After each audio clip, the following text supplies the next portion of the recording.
Jesus left the temple and was walking away when his disciples came up to him to call his attention to his buildings. "Do you see these things?" he asked.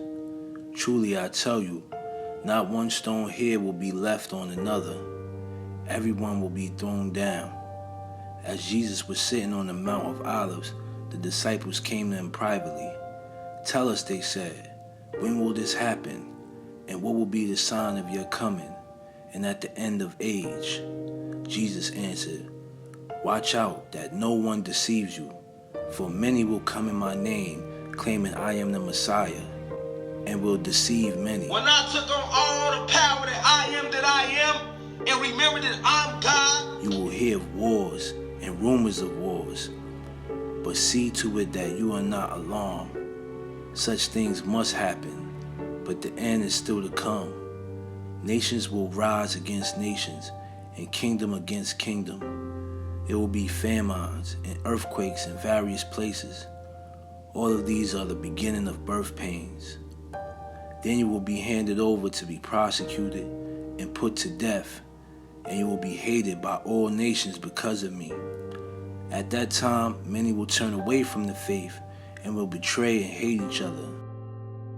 Yeah, because I said fuck Christianity, fuck the church. I said that. And many false prophets will appear and deceive many people. Because of the increase of wickedness, the love of most will grow cold. But the one who stands firm to the end will be saved. And this gospel of the kingdom will be preached in the whole world as a testimony to all nations. And then the end will come.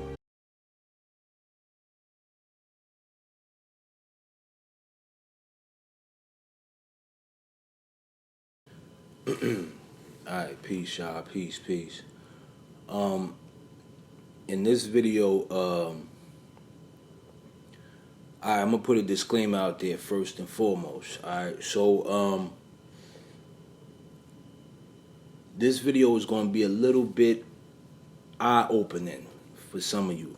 Okay, I'm gonna break down the aspect of Saturn worship. Okay, since the beginning of time. All right, so if you guys agree with me or disagree with me, that's fine. But I'm gonna be breaking down some valid points here. I was doing a lot of digging for the past few days, and I just felt that I should share this with y'all. All right, so we're gonna be talking about Saturnalia. Saturnalia and its practice since the beginning of time, you know, and how it coincides with the industry and a lot of these religions nowadays, okay, and how mankind has been deceived. All right, you know, I'll be honest with y'all. You know, a lot of us are still trying to figure this out, but you know, the deeper we look into certain things, we may come up with an answer behind all of this. All right, so Saturn worship derives from basically Saturnalia. Okay, Saturnalia is a festival that derives from the Roman Catholic. Okay, the days range from December 17th all the way into the 23rd of December. Okay, so that's a 7-day time span. Also, I want y'all to remember, I'm going to be saying the number 7 a lot in this video, so I want y'all to pay very close attention to it, to the connection with the number 7, okay? But Saturnalia is a festival that the Roman Catholic practice that's dedicated to the sun child.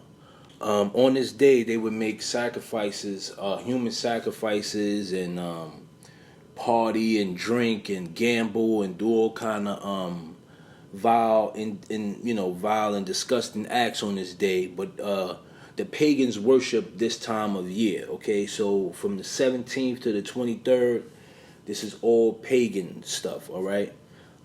It's also dedicated to the god Cronus. Okay, so if you a witch out there, This would be your time to practice, or your time of year or worship is the 17th until the 23rd, and your god is Cronus.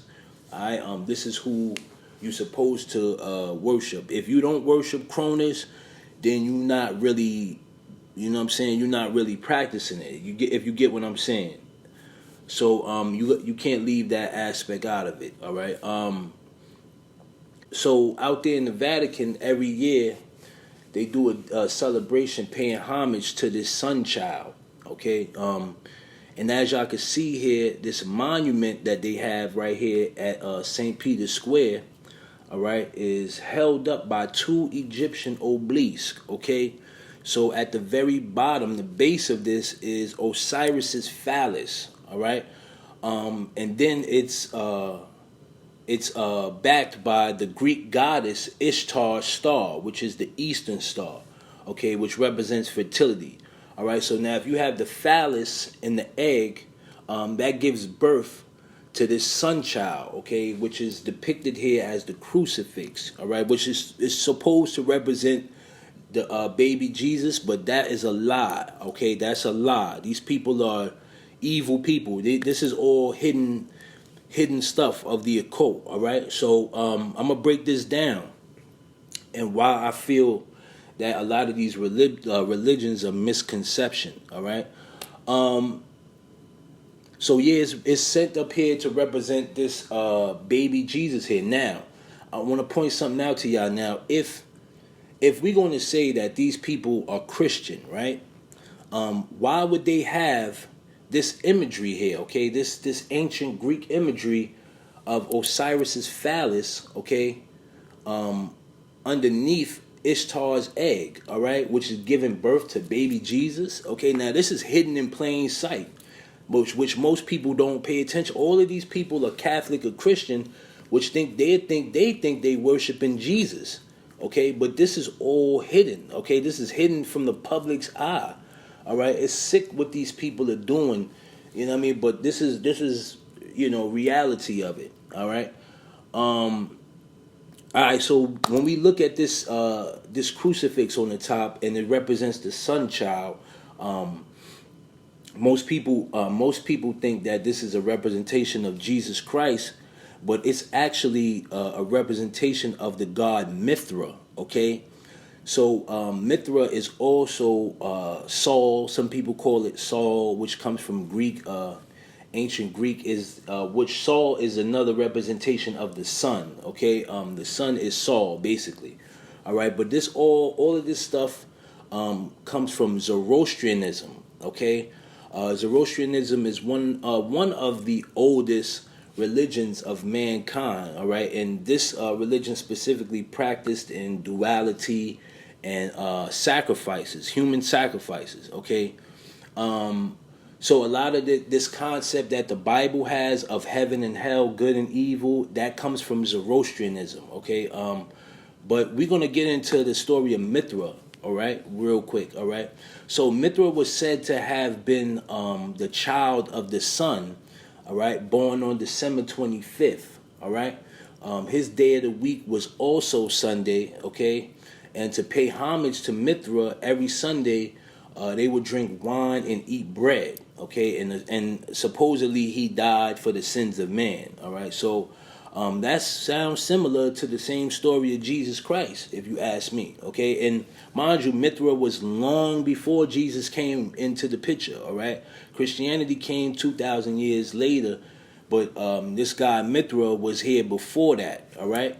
So we know that that's all duplication right there, right? We see that that's being duplicated, all right? And Mithra was also into human sacrifices. He did a lot of evil things. It's not too much out there on him because, of the time of history. They didn't really keep up with that knowledge. And it's only, I believe, only like 300,000 Zoroastrians out there. So it's not really that many of them, okay?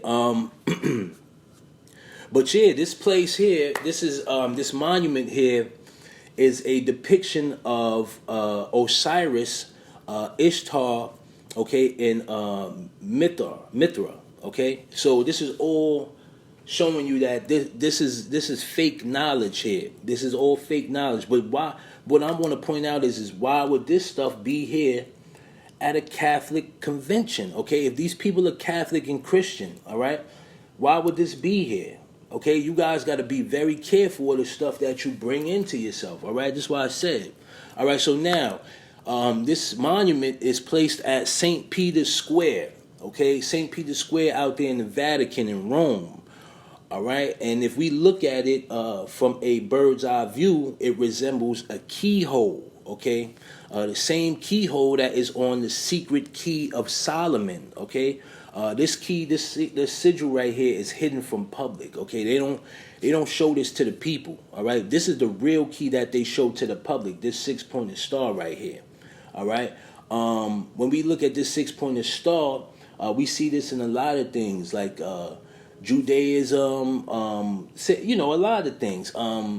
It's a hexagram, all right? But the same hexagram is the key of Solomon, okay? And also the King David, or whatever you want to call it.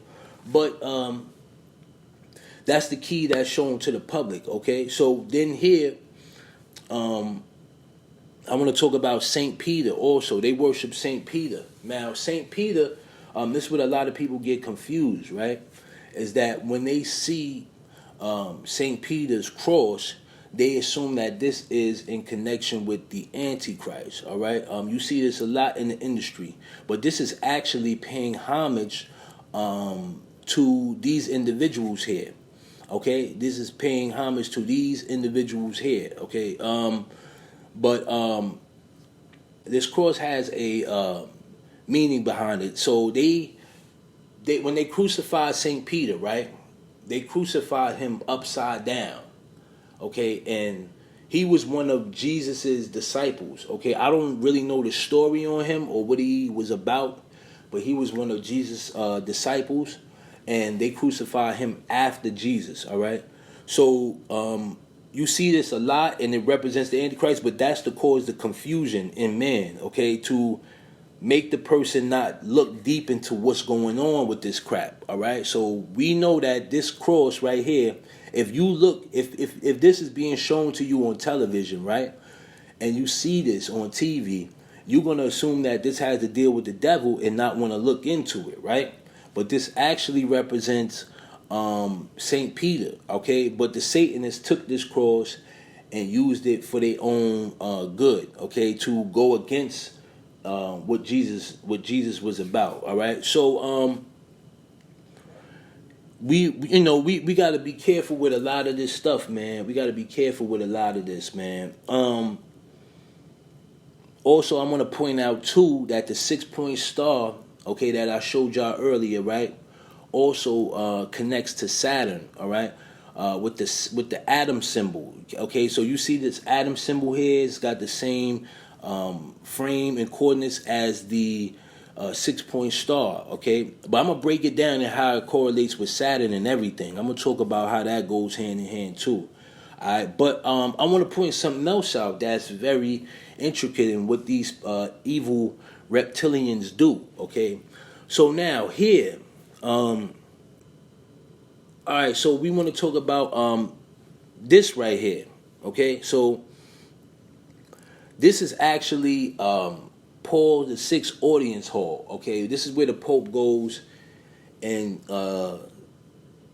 speaks to the people for about this sun child, okay, that they worship, all right? But there's a sick meaning behind this place here, okay? There's a very sick meaning behind it. Inside of this place here, okay, there is one window on each side, but what you can actually visually see is the Pope sitting in the middle of a snake's mouth, okay? So now when we see this, right, we see this, okay, do you see the two eyes on each side in the snake's mouth, okay? All right, this is a representation of the serpent, all right, the serpent, okay? So when we see this, we know that these people have hidden agendas, okay? And all of this stuff right here is in plain sight. But the average person doesn't notice this, okay? They don't notice that this is going on, all right? Also, the Pope is sitting in front of a depiction of Jesus Christ rising from the abyss. Okay, this is what I'm saying about these people, man. It's sick how they do this, okay, and mimic these things and put. Now, what I want to put out there is this, y'all. These are the same people, all right, that enforced slavery. All right, these people enforced slavery. These were the people that invented this crap, all right? So when they created these books and this type of knowledge that supposedly nobody knew about, okay? This is messed up here. All right? They flipping it on you. All right? They distracting you from what they're really doing, okay, which is worshiping Saturn behind closed doors, and they're giving you this mess. All right? For you to think that this is okay to do, and this is what's keeping you entrapped, enslaved. All right? So when you say that these so-called individuals or these deities have this energy that can help you or save you, it's a lie. It's a lie because they worship this God. Okay? They worship this God right here. All right? So when we see this, we know that they are using this stuff against us. All right? They're using this stuff against us. Okay? To deceive the public. All right? The whole objective of this is to keep you enslaved. All right? Don't always remember the war is against you. They're not with you. They're always going to be against you. All right? What better more than to keep black people enslaved than to keep their own enslaved as well, okay? To have the whole world in their hands, all right? This is the reason why they do these things, okay?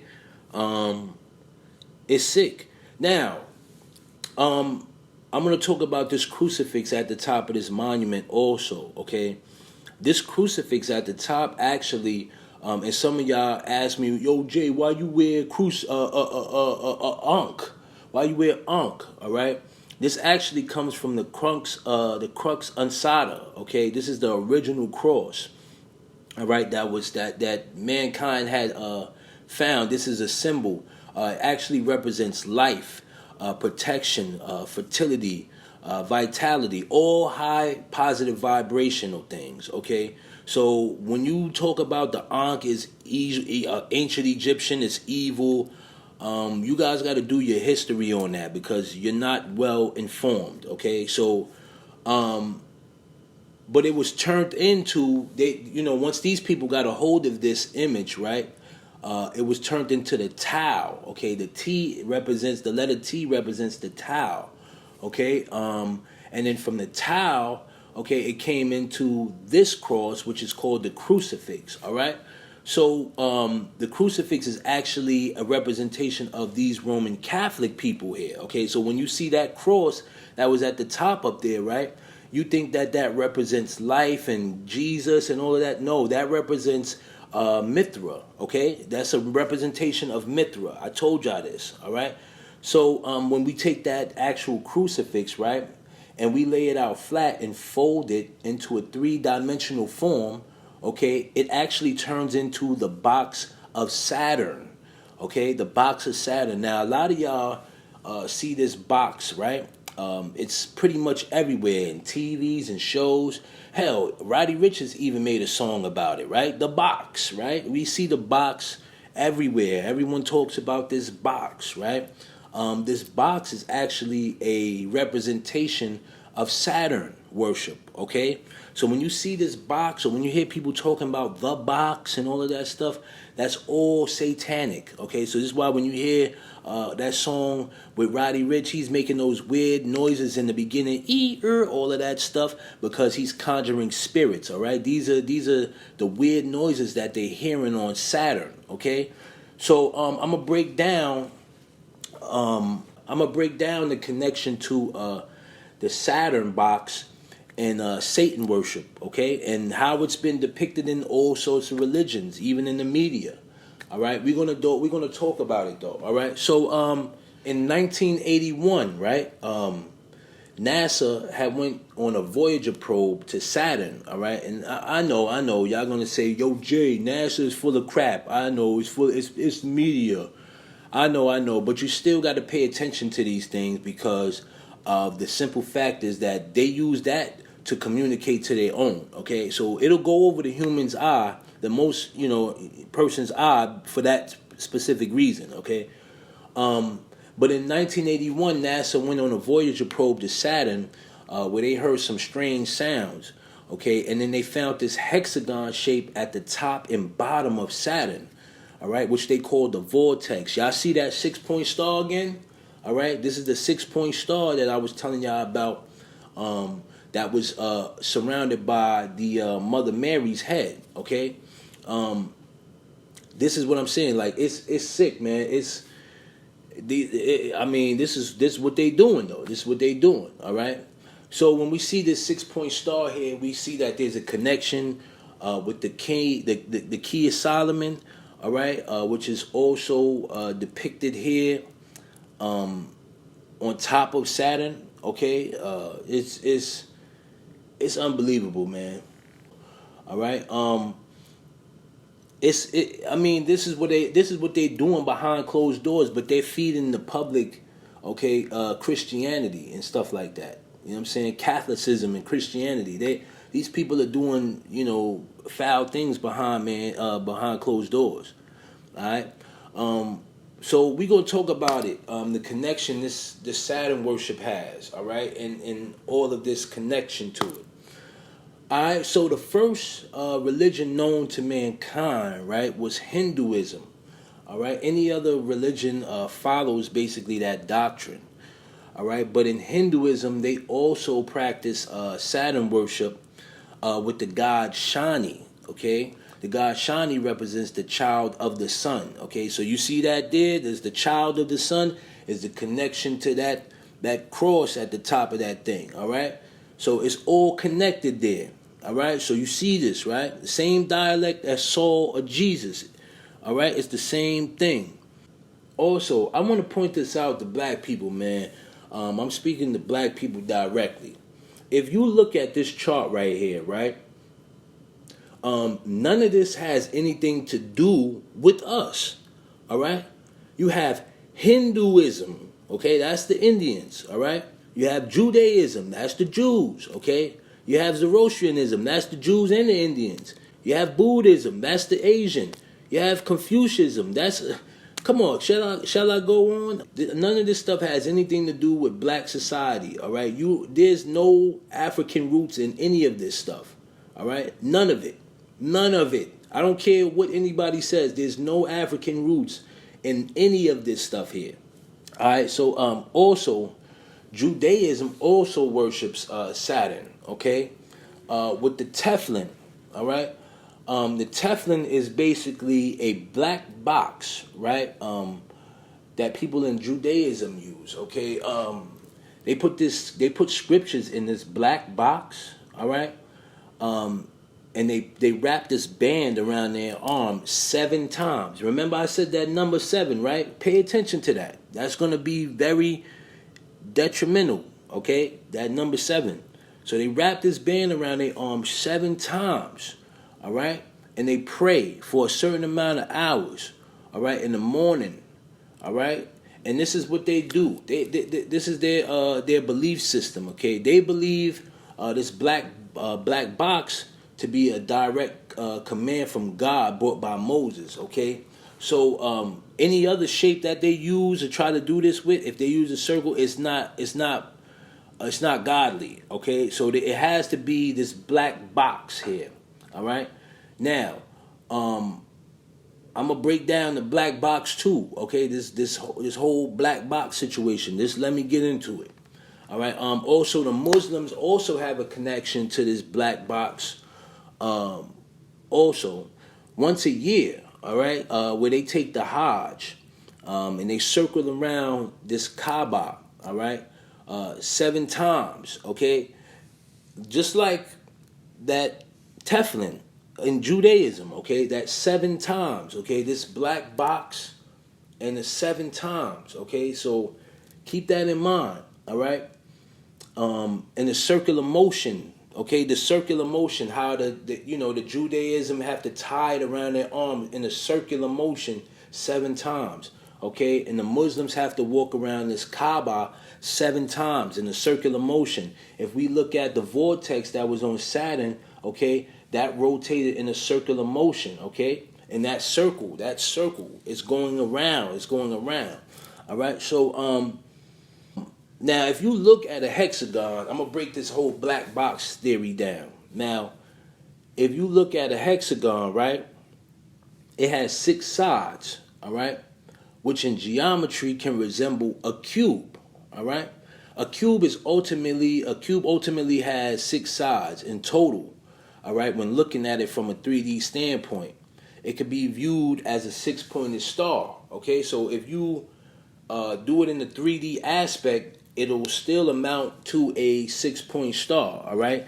And also, if you unfold a cube out of a 3-dimensional form, it breaks down into a crucifix, okay? So we see here the connection it has there, all right?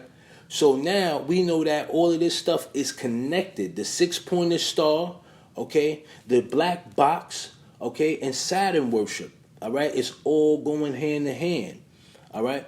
Now, the United Nations also prays to Saturn, okay, with this meditation room. Now, they have a room inside of the United Nations where you have to be 25 years of age to go into this building. Anybody can go, you know what I'm saying, but you have to be 25 years of age to go into this building. And they have a meditation room where this black box is in the center of the room, okay, with this light shining directly over this box, all right? This is to represent the God of all religions. That's what they call this box inside of the building of the United Nations, the God of all religions, all right? So there's a connection with that, and like it's crazy how they doing this, all right? So when we see this black box everywhere. We know that this is all Saturn worship, okay? We know that this is all Saturn worship, all right? Even in the tarot cards, some of y'all out there, the tarot cards, right? You know the devil card? The devil is actually sitting on the black cube, all right? Some people out there into Aleister Crowley's symbol, the Thelema symbol, okay? It's actually the sigil of Saturn, all right? So George Washington also was seen on a black box, the same black box that Baphomet sits on, all right? We see that all of this Saturn worship is heavily influenced, okay, throughout the industry, okay, throughout religion, throughout time, okay? Every time there's always been a connection to Saturn. Now, some of you may say, Jay, what is the reason? Why? Why Saturn? To be quite honest with you, nobody truly knows, okay? I have a clear understanding of how God is, all right? We have to know that this is a demonic and evil practice, okay? Saturn worship is evil. And we also have to realize that God does exist, okay? It is said that when it rains on Saturn, okay, it rains diamonds, all right? Now, just think of the concept of how when it rains diamonds on Saturn, okay, people on Earth are selling their soul literally for diamonds, okay, to have diamonds. People are selling their souls to have diamonds, okay, where their soul may reside on this planet, all right? And now when it's raining diamonds, okay, which means nothing over there, it literally means diamonds mean nothing on Saturn, okay? If it's raining and your soul resides on Saturn, can you imagine the pain that you would feel? Okay, I'm not talking about it in the physical realm, but I'm just saying when it rains diamonds. Okay, when you sell your soul for this stuff, all right, it has no value in the spiritual realm. It has no value. Okay, so this is what it's just showing you. All right. So when you guys doing this stuff, like I said, you thinking that you're gonna get into this industry and say, no, you're not. All right, there's a deeper meaning behind all of this. All right.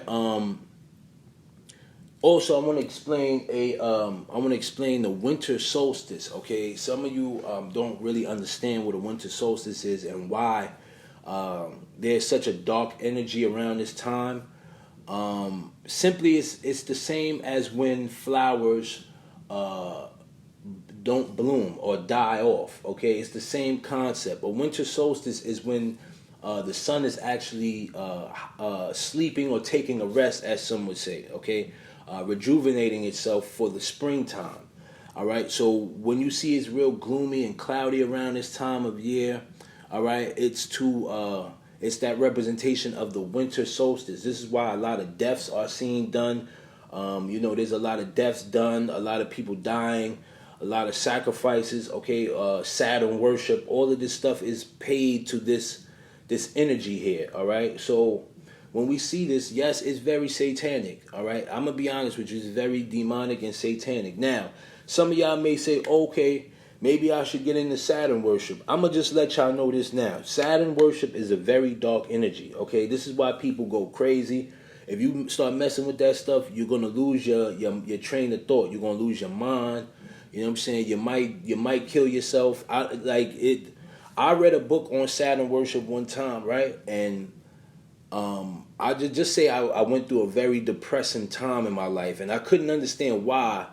And when I don't know, some maybe gods was speaking to me and told me, get rid of that book. And once I got rid of the book, everything went back to normal, all right? So you guys got to be very careful out there, man, like messing with this stuff and thinking that this is cool, all right? So I hope I broke this down and discussed it in a, respectable manner, all right? But I hope everybody out there stays safe and peace.